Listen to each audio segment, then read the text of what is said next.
Nestled in the foothills of southeastern Western Ghats is Saptur, a small village in the Madurai district of Tamil Nadu. Saptur is no ordinary village. It has taken the first step of setting an example in conserving the grizzled giant squirrel, a near-threatened species classified by the IUCN. There are only about 800 individuals in the whole of India. In the last 25 years, the population had declined by 30%. The largest population, around 200 individuals, is found in the Srivilliputtur Grizzled Giant Squirrel Wildlife Sanctuary. Saptur is one of the many villages sharing the borders of the sanctuary.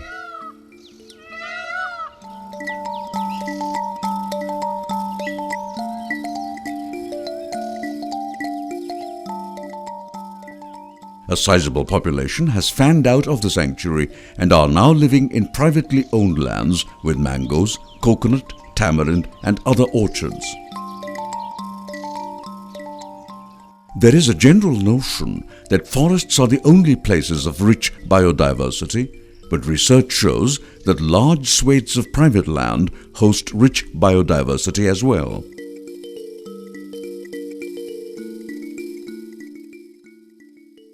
There are thousands of villages like Saptur, sheltering many rare species all across the Western Ghats, one of the global biodiversity hotspots.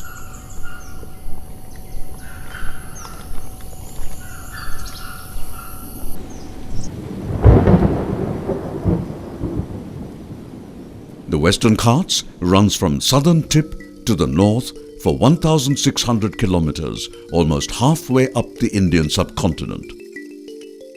It is the source of all major South Indian rivers.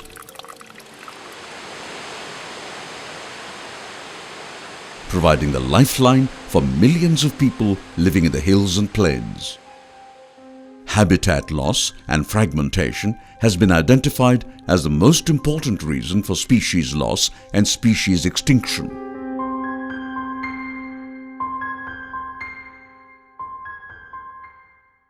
Conflicts with large animals are well known, but smaller species silently slip into extinction. While we continue to discover several new species from the Western Ghats, many may have gone extinct even before they get identified. Clashes have become common where man and animals share the same land. In the battle for resources, wildlife and their natural habitats are at the receiving end. There is an immediate need to find alternative mechanisms to include privately owned lands with rich biodiversity into the overall conservation network. The idea is to transform willing landowners into custodians of wildlife. The government recognizes this need to involve private landowners in conservation, but has no working mechanisms in place. How do we address this situation? Our current approach to conservation has been a top-down approach limited to protected areas. But when we talk of the Western Ghats, this approach needs to be a continuum. We need to look at all land parcels with high biodiversity, and it cannot be limited to small isolated protected areas. And our approach to deal with private land holdings, especially within protected areas, has been a model which has worked successfully in some places. This is land purchase. But the same approach will not work when we talk about private land holdings which are outside or on the fringes of these high biodiversity areas. So we need to think and come up with a different model where we can also work with these private land holdings to ensure biodiversity is maintained. Supported by Critical Ecosystem Partnership Fund, the Foundation for Ecological Research, Advocacy and Learning, FERL, started working with private landowners so that they become partners in protection of biodiversity.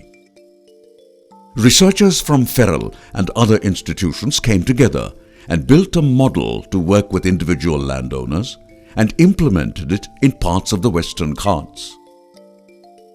The idea of working with individual landowners is not new. It is a concept that has been thought of, and these ideas have been floating around for a couple of decades, but We have not made much progress because there is no formal mechanism to engage with individual landowners. We strongly believe that such an effort should involve local landowners who are committed to the cause of conservation, and if this model has to work, conservation has to become profitable.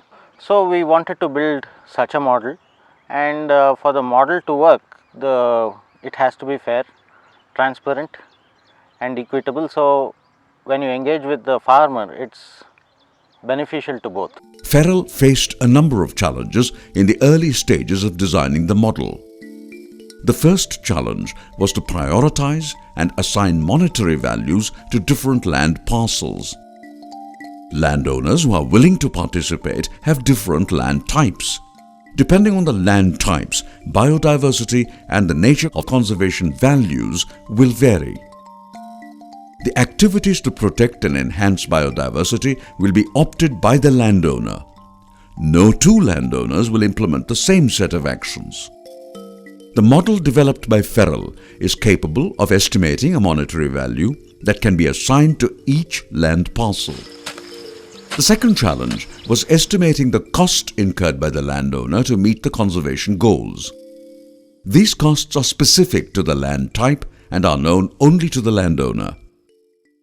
The last and most important aspect of this model was to ensure funds were dispersed in a fair, transparent and equitable manner while achieving the maximum conservation benefits. Having addressed these challenges, Ferrell tested the model in Saptur to protect the endangered squirrel on private lands.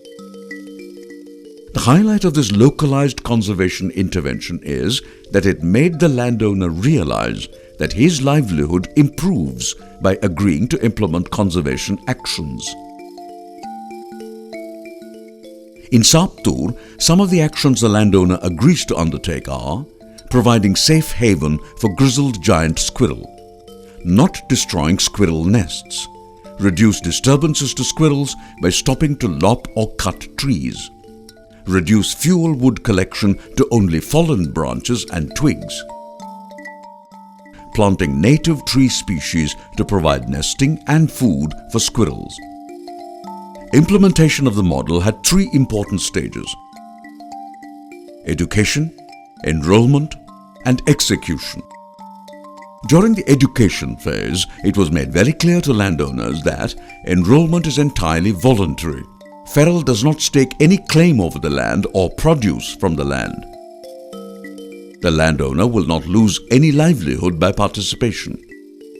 The landowner has every right to choose the activities he wants to undertake on his land.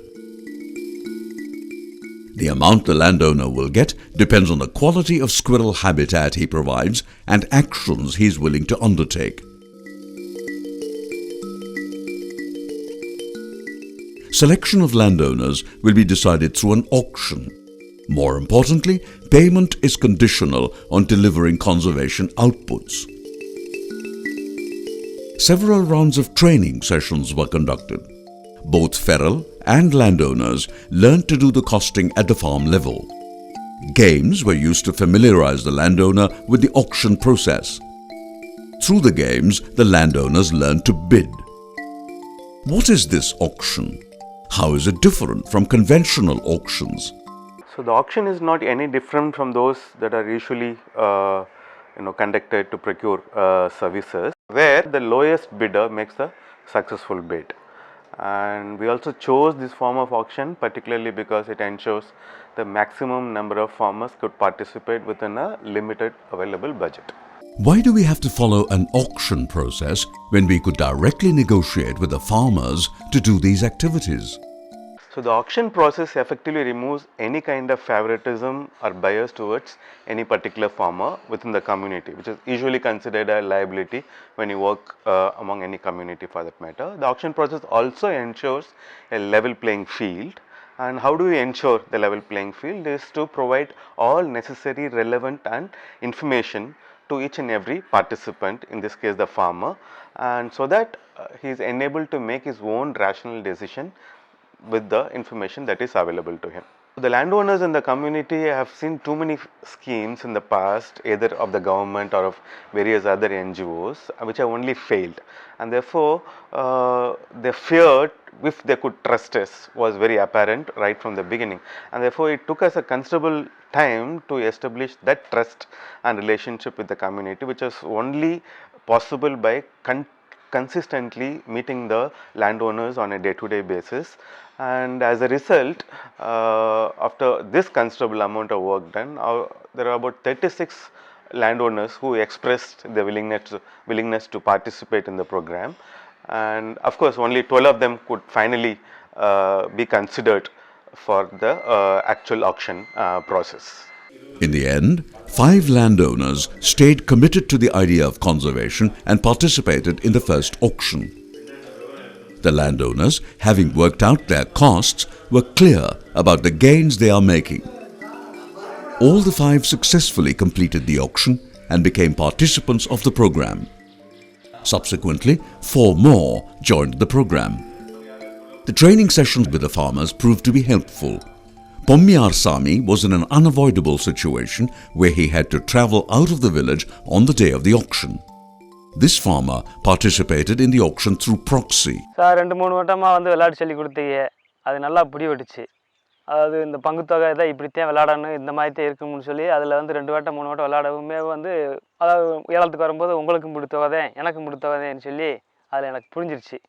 கடைசி ஏலத்துக்கு வந்து நான் வெளியூர் அவசரமாக போக வேண்டிய சூழ்நிலை ஆகிப்போச்சு. அதனால் வேண்டி நான் அங்கே அந்த இதை ஏலத்துக்கு இல்லாமல் ஆகிப்போய் இல்லை, அங்கே இல்லை, ஊரில் இல்லை. அதனால் நீங்கள் ஃபோனில் சொல்லவும் எனக்கு அது பிடிபட்டுச்சு நல்லா. அதனால் நான் புரிஞ்சுக்கிட்டு அதனாலே உங்கள் இந்த பங்குத்தொகையில் சேர வேண்டிய இந்த குழுவில் சேர வேண்டியதாக வந்துருச்சு. நல்ல முறையில் சேர்ந்தேன், நல்லா தான் இருந்துச்சு. இது வரைக்கும் எந்த மாற்றமும் இல்லை. Mr. Ramkumar, a conservation-friendly member from the erstwhile Zameen family, agreed to conserve squirrels on a 40-acre mango orchard. He agreed to undertake regular patrolling to ensure squirrel nests are not disturbed, fencing to reduce grazing pressure, complete stoppage of felling timber and fuel wood trees in the orchard. Through these agreements, a total of 136 acres of land in Saptur have now become squirrel-friendly. 5 months after signing the agreement, Selvakani, a participating landowner compelled by his family situation, sold his land. The buyer, Murugan, is also a participant in Ferrell's program and decided to honor the agreement Selvakani had signed with Ferrell. This is a proof that even if land ownership changes, biodiversity conservation efforts could progress unhindered if the new landowner is willing to carry it forward. This one-year experiment has kindled a lot of interest and instilled confidence among farmers of Saptur. முதல் வந்து எப்போ வேலையில் பாருங்க சாமி எங்களை ஆள விட்றான்னு சொன்னாங்க. இன்றைக்கி அவன் வந்து எனக்கு சரி நீங்கள் சொல்லுங்கள், நீங்கள் 3-5 பேர் தானே இருக்கீங்க, அதனால் நீங்கள் அவங்ககிட்ட சொன்னீங்கன்னா அவங்க கொஞ்சம் பண்ணி கொடுப்பாங்களா. நாங்கள் சொல்கிறோம், அவங்க முறைப்படி பண்ண அவங்க என்ன பண்ணுறாங்க நான் பண்ணிக்கிட்டேன், நான் சேர்த்து வச்சுக்கிட்டேன், சேர்ந்தாப்பில் இருக்கட்டும் அப்படின்றத விரும்புகிறேன் sir. The lessons from this one-year pilot carried out by Ferrell tells that this model can be replicated not just within the Western Ghats but in other key biodiversity areas as well. But the most important aspect is actually winning the trust of the landowner. Before replicating this model in other places, it's important to understand the local caste, religion and political dynamics. Lack of understanding of these key elements could hamper the success of this model. Squirrel வந்து இதை கண்டிப்பாக இதை வந்து அப்படி they should take it forward and expansions இது எல்லாத்தையும் வந்து அவங்க ஓவர் பீரியட் ஆஃப் டைம் வந்து கண்ட்ரோல் பண்ணி அவங்க வந்து keep moving along the boundaries. எத்தனையோ கிலோமீட்டர் நம்ம Grizzled Squirrel Sanctuary இருக்கு, அதெல்லாம் boundary. they should take it all throughout, not just ஒரு 500 acres 1000 acres மட்டும் பண்ணிட்டு விட்டுறக்கூடாது. This new approach, piloted by Ferrell, is the first to be tried out in South India. It demonstrates a transparent and participatory approach is both cost-effective and creates a win-win situation for the landowner. It ensures limited funds are utilized in delivering measurable conservation outcomes.